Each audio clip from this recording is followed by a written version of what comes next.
2008년 7월 16일 저녁 6시 38분 스페인의 한 인터넷 게시판에 짧은 글 하나가 올라옵니다. 안녕하세요. 저는 41살이고 아무래도 평행우주로 넘어온 것 같습니다. 장난글처럼 보였습니다. 하지만 글을 끝까지 읽은 사람들은 쉽게 웃을 수 없었습니다. 글쓴이는 자신의 실명을 밝혔고 병원 검사 기록을 언급했고 심지어 사립탐정까지 고용했다고 적었기 때문입니다. 그녀의 이름은 레리나 가르시아 고르도, 대학 교육을 받은 지극히 평범한 직장인이었습니다. 그리고 그녀가 주장한 내용은 단 한 문장으로 요약됩니다. 어젯밤 잠든 세계와 오늘 아침 눈을 뜬 세계가 다르다는 것. 지금부터 18년이 지난 지금까지도 결론이 나지 않은 이 사건의 기록을 처음부터 따라가 보겠습니다. 그날 아침은 아주 사소한 위화감에서 시작됐습니다. 눈을 떴을 때 침대 시트의 색과 무늬가 달랐습니다. 분명 어젯밤 자신이 정리하고 잠든 침대인데 한 번도 산 적 없는 시트가 깔려 있었던 겁니다. 이상하다고 생각했지만 그녀는 대수롭지 않게 넘겼습니다. 누구나 그렇듯 피곤해서 착각했겠거니 하고 출근 준비를 했습니다. 문제는 회사에서 터졌습니다. 그녀는 같은 회사에서 20년을 일한 베테랑이었습니다. 눈 감고도 찾아갈 수 있는 자신의 사무실. 그런데 그 자리에 그녀의 책상이 없었습니다.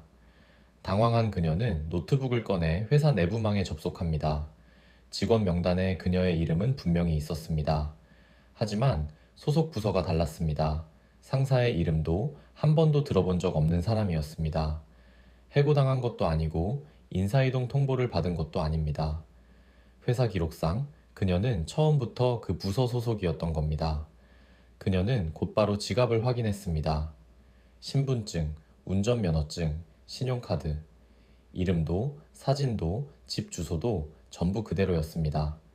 세상은 그대로인데 그녀의 인생 기록만 조금씩 어긋나 있었습니다. 그녀가 내린 첫 번째 결론은 합리적이었습니다. 내 머리가 이상해진 거다. 그녀는 그날 바로 병원을 찾아가 약물 검사와 알코올 검사를 받았습니다. 결과는 전부 음성, 아무 이상이 없었습니다. 집으로 돌아온 그녀는 은행 거래 내역과 각종 고지서를 뒤졌습니다. 기억을 잃은 공백 기간이 있는지 확인하기 위해 인터넷 뉴스도 확인했습니다. 날짜는 정확했고 사라진 시간은 없었습니다. 그리고 그때 이 사건에서 가장 소름 돋는 일이 벌어집니다. 당시 그녀에게는 아구스틴이라는 남자친구가 있었습니다. 7년을 사귄 연인과 헤어진 뒤 넉 달 전부터 만나기 시작한 사람이었습니다. 같은 동네에 살았고 아들도 있었습니다. 그녀는 아구스틴에게 전화를 걸었습니다. 전화를 받은 건 전혀 모르는 사람이었습니다. 그의 집을 찾아갔지만 그는 그곳에 살지 않았습니다. 그의 아들도 찾을 수 없었습니다. 그녀는 결국 사립탐정까지 고용합니다. 몇 주 뒤 탐정이 전한 결론은 이랬습니다. 그런 사람은 존재하지 않습니다. 이 세계 어디에도 아구스틴이라는 남자가 살았던 흔적 자체가 없었던 겁니다. 그런데 더 이상한 일이 있었습니다. 7년을 사귀다 헤어진 그 전 남자친구. 그가 마치 이별한 적 없다는 듯 여전히 그녀의 연인으로 곁에 있었던 겁니다. 가족의 기억도 어긋났습니다. 그녀는 몇 달 전 여동생이 어깨 수술을 받았다고 기억했습니다. 하지만 여동생은 수술 같은 건 받은 적이 없다고 말했습니다. 그녀는 게시글에 이렇게 썼습니다. 맹세컨대 저는 지극히 제정신입니다. 5달 동안 답을 찾아 헤맸지만 제 경험과 일치하는 병명은 어디에도 없었습니다. 자, 여기서 냉정해질 필요가 있습니다. 전문가들은 이 사건을 어떻게 봤을까요? 정신의학이 내놓은 가장 유력한 답은 이른바 작화증입니다. 뇌가 기억의 빈틈을 스스로 만들어낸 가짜 기억으로 메우는 현상입니다. 이 가짜 기억은 놀라울 만큼 생생해서 본인은 진짜와 구별할 수 없습니다. 실제로 극심한 스트레스나 해리 증상을 겪으면 존재하지 않는 연애나 사건을 통째로 기억하는 사례가 보고되어 있습니다. 넉 달간의 연애도 여동생의 수술도 뇌가 만들어낸 이야기일 수 있다는 겁니다. 그리고 또 하나. 이 사건의 유일한 증거는 그녀 본인이 쓴 게시글 하나뿐입니다. 병원 기록도 탐정 보고서도 제3자가 검증한 적은 없습니다. 처음부터 정교하게 만들어진 이야기일 가능성도 배제할 수 없습니다. 그런데 이 합리적인 설명에도 찜찜한 구석이 남습니다. 그녀의 글은 5달에 걸친 기록인데 단 한 곳도 앞뒤가 어긋나지 않습니다. 정신질환을 의심해 스스로 병원과 정신과를 찾아다닌 행동도 망상 환자의 전형과는 다릅니다.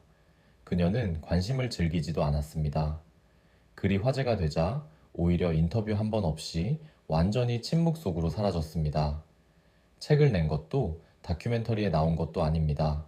거짓말로 얻은 것이 아무것도 없는 겁니다. 한편 물리학에서는 흥미로운 사실 하나를 짚어둘 필요가 있습니다. 1957년 물리학자 휴 에버렛은 다세계 해석을 내놓았습니다. 우주가 매 순간 무수한 갈래로 나뉜다는 이론이고 지금도 진지하게 논의되는 가설입니다. 하지만 분명히 해야 할 것이 있습니다. 이 이론 어디에도 사람이 자고 일어나서 다른 세계로 이동할 수 있다는 내용은 없습니다. 갈라진 우주들은 서로 간섭할 수 없다는 것이 현재 물리학의 결론입니다. 즉, 과학은 이렇게 말합니다. 평행우주는 존재할 수 있다. 하지만 건너갈 수는 없다. 그렇다면 레리나의 기억은 도대체 어디에서 온 걸까요? 레리나 가르시아 고르도는 그 글을 마지막으로 자취를 감췄습니다. 그녀가 지금 어디서 무엇을 하는지 아는 사람은 없습니다. 그녀는 정말 뇌가 만들어낸 가짜 인생을 살았던 걸까요? 아니면 우리가 모르는 어떤 이유로 옆 세계의 기억을 갖고 눈을 뜬 걸까요? 마지막으로 한 가지만 묻고 영상을 마치겠습니다. 당신의 어제가 진짜 어제라는 증거는 어디에 있습니까? 당신이 기억하는 그 기억은 정말 이 세계의 것입니까? 시청해주셔서 감사합니다.